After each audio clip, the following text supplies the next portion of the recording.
What's Joe going to do? Is he going to stay in the race? Is he going to drop out? What's he going to do? Well, here's my answer. I am running and going to win again.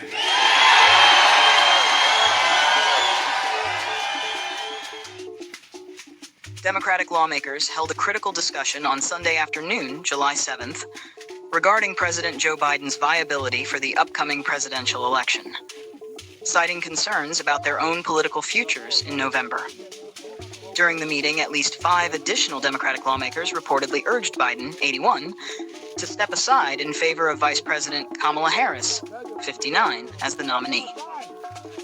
Among those advocating for Biden to withdraw were Judiciary Ranking Member Jerry Nadler, House Veterans Affairs Committee Ranking Member Mark Takano, Reps. Don Beyer, Adam Smith, and Joseph Morell.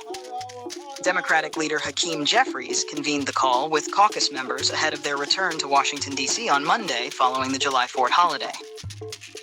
There is significant apprehension among members about both their electoral prospects and the state of democracy, remarked one House Democrat, forecasting intense discussions upon Congress's return. Senator Mark Warner has also initiated talks among Senate Democrats regarding Biden's future, scheduling a meeting for Monday evening. Reflecting on recent events, Rep. Adam Schiff highlighted concerns over Biden's debate performance and its impact on public perception. The president's age has rightfully raised questions about his ability to effectively confront Donald Trump in what is seen as a pivotal election, Schiff emphasized during a Sunday interview on NBC's Meet the Press. He further advised Biden to seek advice from impartial sources and consider his options carefully, including insights from objective pollsters.